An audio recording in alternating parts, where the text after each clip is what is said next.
One tragic day, Paul Walker, the actor who played Brian O'Connor in The Fast and the Furious, decided to ride in a Porsche Carrera GT, and the outcome was devastating. The car was completely demolished and burned.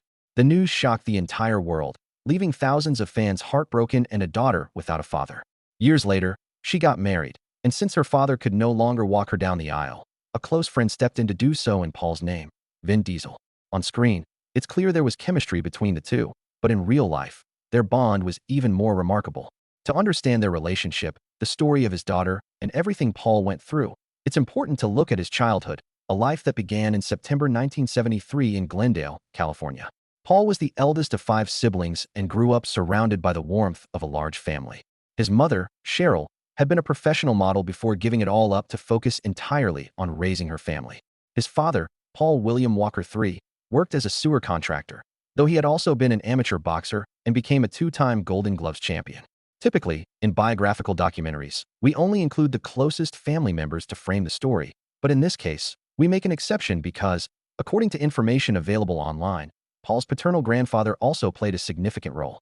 Known as Irish Billy Walker, he had a boxing career, reportedly survived the attack on Pearl Harbor, and later worked as a test driver for Ford during the 1960s. All of this makes us think that these factors might have influenced young Paul's love for cars, which would later become his great passion. Keep that in mind, as it will be important later. Returning to his family life, Paul grew up in a somewhat conservative environment, as his family was Mormon and deeply rooted in traditional values. Alongside his siblings, he spent his childhood in the Sunland neighborhood of Los Angeles and attended Village Christian School, a private school that reinforced the religious principles he learned at home.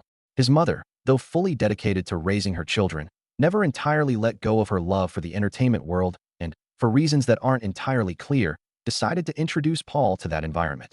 She apparently saw some potential in him, so she began taking him to auditions for commercials and small TV roles.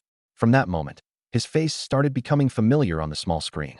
He appeared in ads for brands like Showbiz Pizza and S'mores Crunch cereal, and also participated in several series, including 3 episodes of the fantasy drama Highway to Heaven. With these small but significant jobs, the young boy landed his first film role at just 10 years old. The movie was Monster in the Closet, an absurd horror comedy where his ease in front of the camera was already noticeable. The story takes place in a small California town where a series of murders sparks panic. Victims are found dead inside their own closets, and the attacker leaves no trace. A journalist, seeking his big break, travels to the town to investigate and soon discovers something far stranger behind it all. With the help of a local teacher and her son, he dives into the case as more victims keep appearing. At one crime scene, they find a giant claw that seems to belong to an unknown creature hiding in closets, immune even to bullets. The military steps in, but the monster seems invincible. A small group tries to understand and communicate with it, but the attempt ends with the death of one of the scientists. After several failures, the town is evacuated and the military withdraws, but the plot twist comes when the protagonists realize the problem lies with the closets. So, they broadcast a message on television asking everyone to destroy their closets, leaving the creature without a hiding place, causing it to lose energy and die. The movie didn't receive good reviews and went largely unnoticed at the box office, which is common for low-budget productions, but it marked an important step for Paul. Though the project wasn't a hit, Paul gave it his all and discovered how much he loved this world. In the years that followed, he continued working steadily, appearing in more commercials, trying out different genres, and taking on minor roles in TV shows. At around 13, he landed his first starring role in a TV comedy called Throb. The series follows the life of a divorced woman in her 30s, played by Diana Canova, who starts working at an independent record label focused on new wave music. There, she gets romantically involved with her boss while trying to balance her new work life with motherhood. Paul plays Jeremy, her son, and his performance makes him increasingly visible in the entertainment scene. At this age, Paul was already gaining ground in the acting world, but he also had to navigate high school and all that comes with being a teenager. So, for a while, he stopped taking roles to focus on his studies. Around this time, it's said he began a relationship with his first girlfriend, Rebecca, a girl very close to his family whom he had known since childhood. She's important to his story because, as they grew up, they would have a daughter together. After graduating, Paul attended several community colleges in Southern California with the goal of specializing in marine biology, one of his great passions and something not many people know about him. He completed his degree, and after several years of study, he felt it was time to give acting another shot. With a degree in hand and more motivated than ever, he returned to his artistic path. During this comeback, he met Matt Luber, who became his manager and started opening doors for him. But time had passed, Paul was no longer the adorable kid from commercials or the teen in family comedies. Now an adult, he could begin building a more versatile, mature profile, ready to explore different paths to find his place in the industry. During this phase, he appeared in several TV shows with small but steady roles.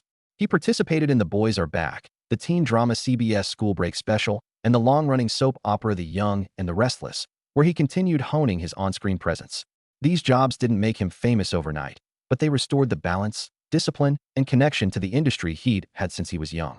One of his most unique projects during this period was Tammy and the T-Rex, a sci-fi comedy that later gained a cult following for how bizarre it is. Let me tell you a bit about it.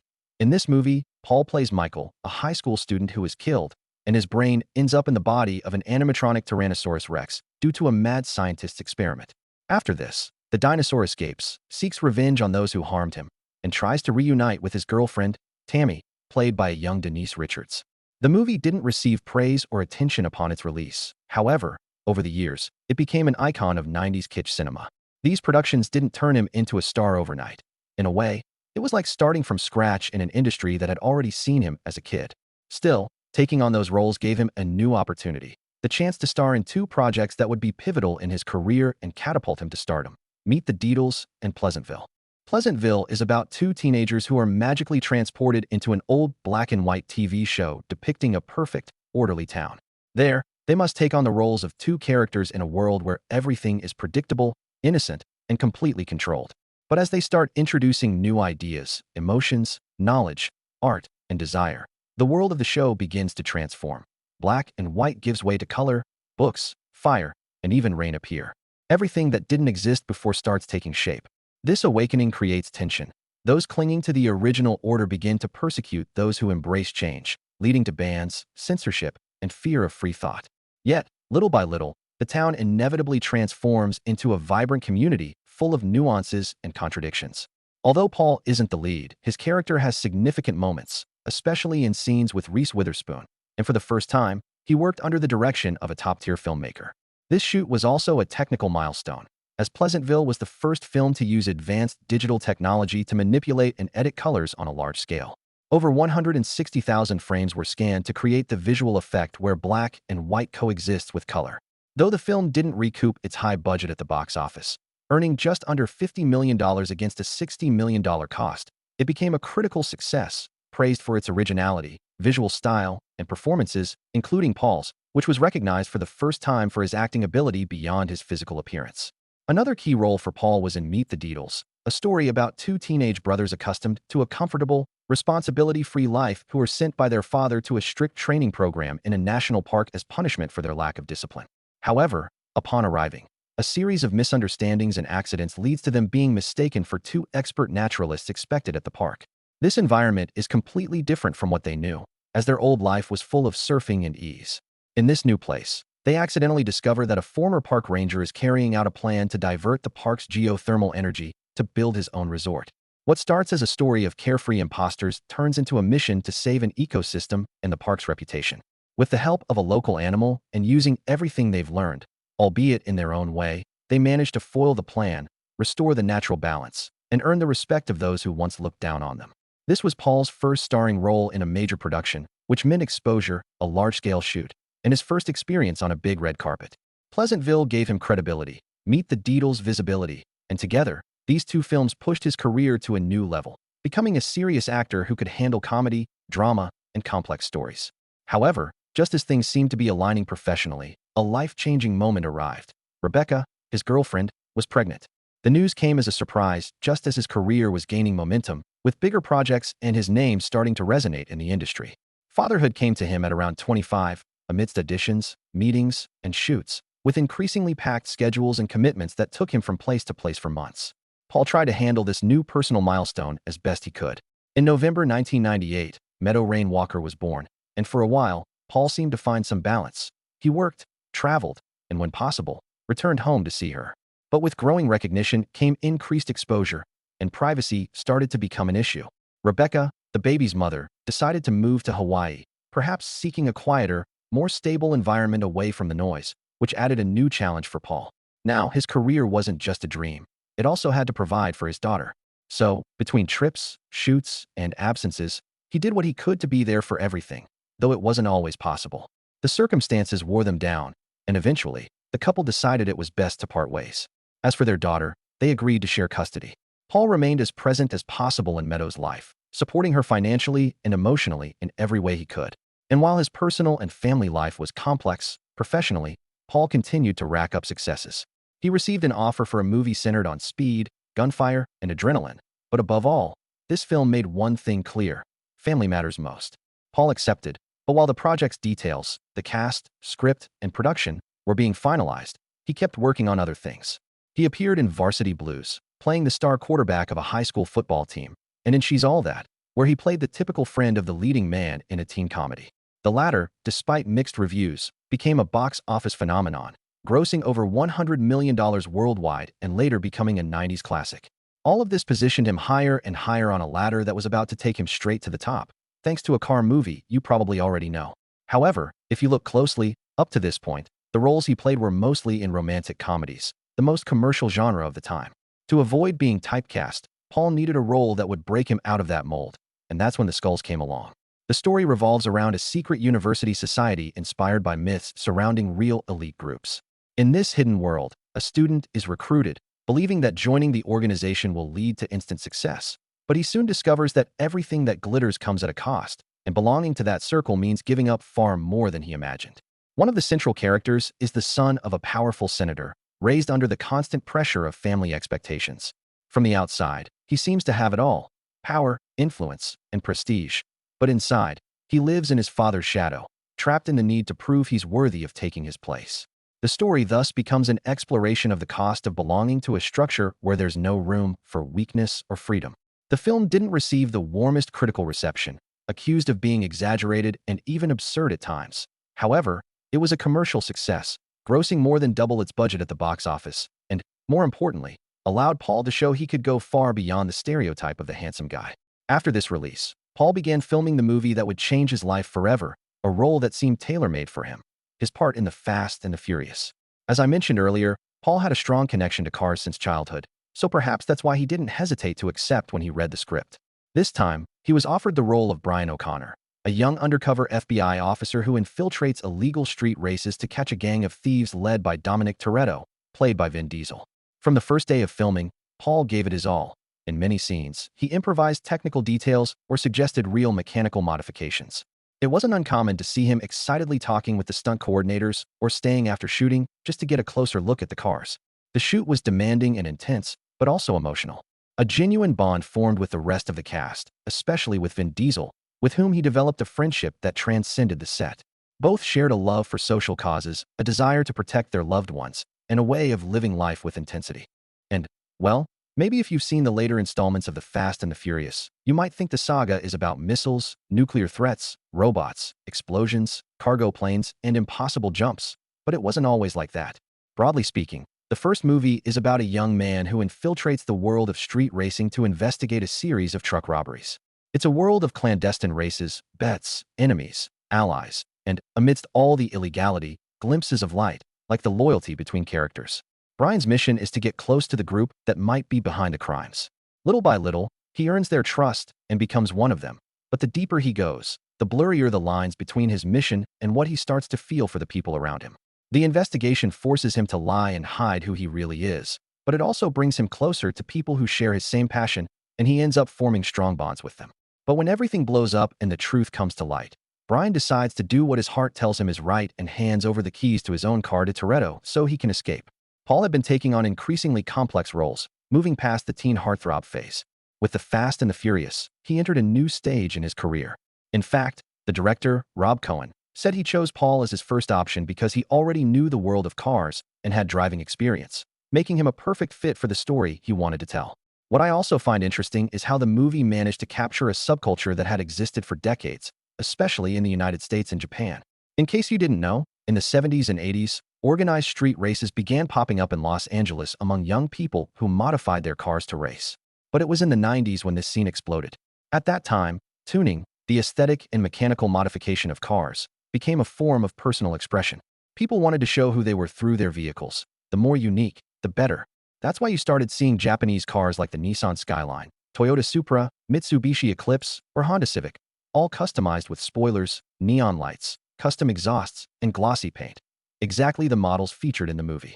All of this blended with the urban style of the US. Hip-hop, baggy clothes, sneakers, chains, caps, and a very distinct aesthetic. In essence, that's the early 2000s right there. That's where the Fast and the Furious comes in, right at the peak of this movement. To find all the vehicles and extras that appear in the movie, the production team announced it online. They started reaching out through online forums and tuning communities. At that time, the internet was already a meeting point for thousands of street racing enthusiasts. Especially on the west coast of the US, rumors began to spread that a movie about this world was coming, and soon a call went out. Anyone with a modified car could show up with their vehicle to be part of the shoot. The response, as you can imagine, was massive.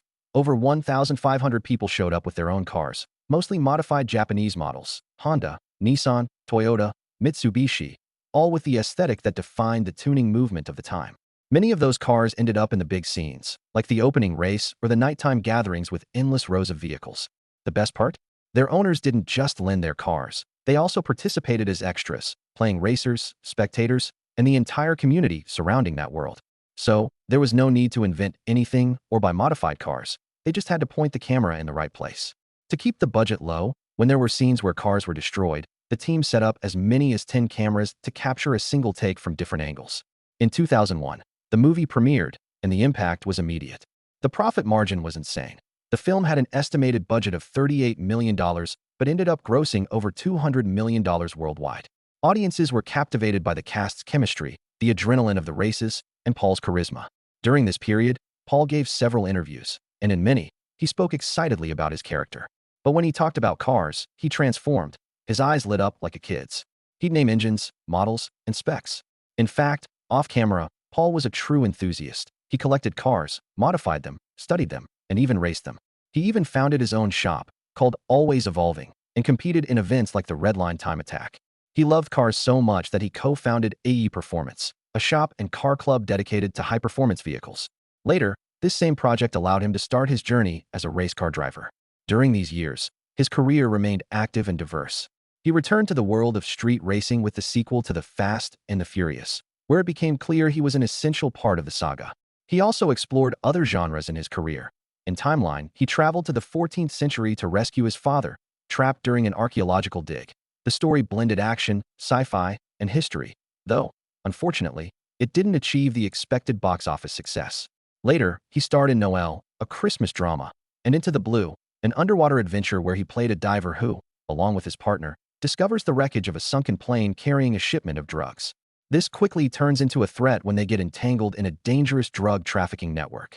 While the movie didn't break box office records, it allowed him to work underwater in intense action scenes and further solidify his profile as an adventure film actor. Remember, Paul had studied marine biology because he felt a special connection to the ocean, and this movie, though not one of his best known, let him combine acting with one of his great passions. Paul was at the peak of his acting career, and it showed. He took on role after role. In 8 Below, he played an Antarctic guide forced to abandon his sled dogs after a storm. This powerful film, based on a true story, depicts the animals' struggle to survive in extreme conditions while their owner does everything possible to return and rescue them, a story that moved audiences and showcased his sensitive side. That same year, he starred in Running Scared, an intense, dark thriller where he played a mobster tasked with recovering a lost gun, and then appeared in Flags of Our Fathers, a war film directed by Clint Eastwood, where he portrayed one of the soldiers who raised the flag at Iwo Jima, a moment immortalized in history. His role was brief, but the project added to his prestige and confirmed his ability to move between genres without losing his essence. As his acting career progressed, Paul used his fame and resources to support various environmental causes, particularly those focused on ocean conservation. He actively participated in scientific diving projects and species monitoring and stayed close to organizations dedicated to protecting marine life. He also collaborated with the Billfish Foundation, focused on conserving billfish like marlin and swordfish. However, one of the most significant moments in his philanthropic life came in January 2010, when the devastating Haiti earthquake struck, one of the worst humanitarian tragedies of the decade, a magnitude 7 quake that shook the country, leaving over 200,000 dead, hundreds of thousands injured, and millions displaced. Infrastructure collapsed, hospitals were overwhelmed, and international aid was slow to arrive. That's when he founded Reach Out Worldwide, a nonprofit organization focused on providing fast, effective aid to communities hit by natural disasters. The idea was born when Paul, after traveling to Haiti with a group of paramedics, firefighters, and doctors, saw firsthand how small, well-coordinated actions could make a big difference in areas where large organizations hadn't yet reached. Reach Out Worldwide wasn't just a symbolic foundation. Paul actively participated in missions, traveled to disaster zones, carried supplies, talked to victims, and worked side by side with rescuers.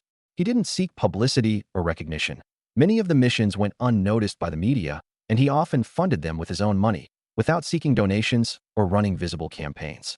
If this sparks your curiosity, because many remember him only for his movies and not his human side, there's an official website with all the information about his organization, the cases they've helped, the volunteers involved, and the real impact they've made, all accompanied by a phrase that sums it up clearly. When goodwill is shown, it's amazing what can be accomplished.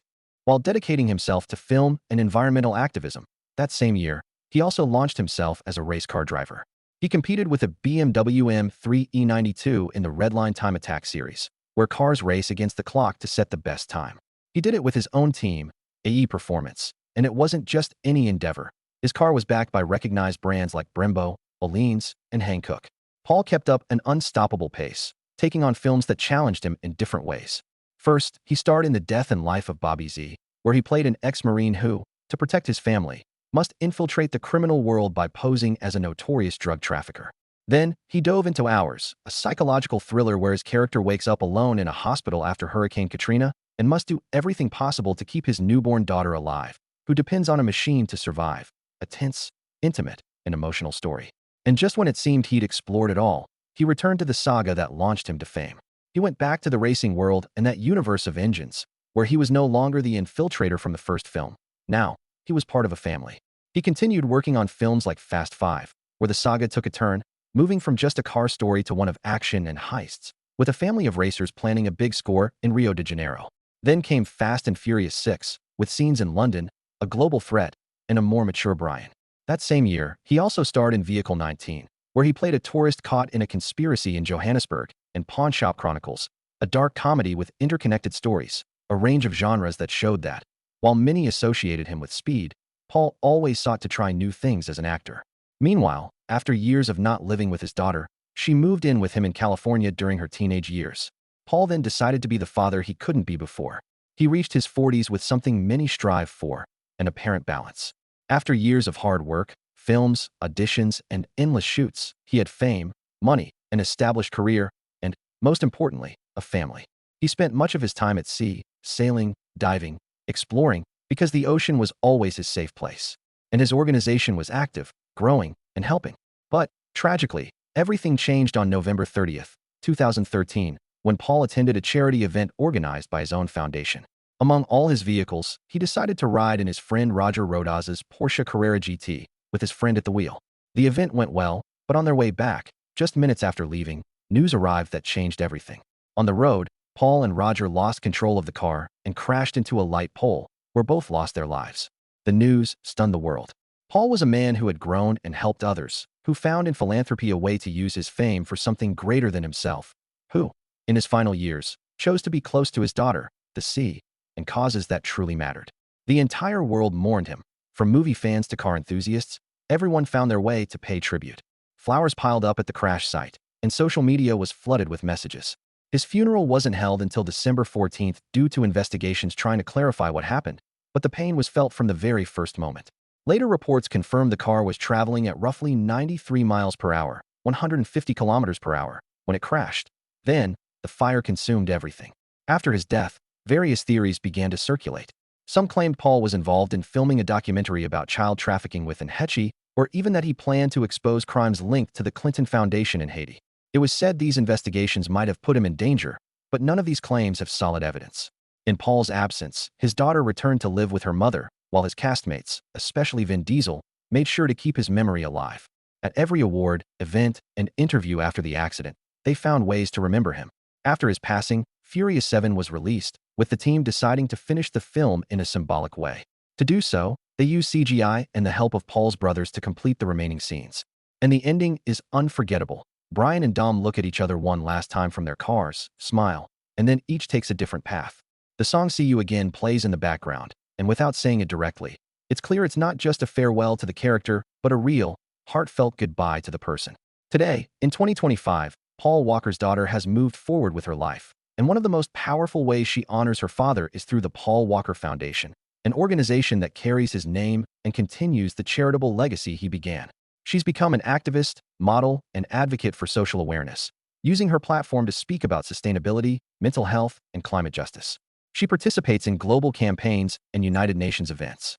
And here's one of the most moving parts of this story. At Paul's daughter's wedding, it was Vin Diesel who walked her down the aisle, because even though Paul is no longer here, his family, both by blood and by choice, keeps finding ways to keep him present. And while this story inevitably carries a sad tone, it also shows how Paul lives on in every cause his foundation supports, in every engine started, and in every scene where he smiles. His daughter said it in an interview. The first thing you forget about someone is their voice, so I'm lucky to have his voice in so many movies to keep his spirit alive. And perhaps that's the takeaway from this tragic ending, Paul's death. Sometimes, family isn't inherited, it's found. In a world that moves so fast, where almost everything seems fleeting, true and authentic bonds, like the one Paul had with Vin Diesel, show that what truly matters isn't seen in box office numbers or awards. What truly matters is measured by the people who keep walking or driving with you, even when you're no longer here.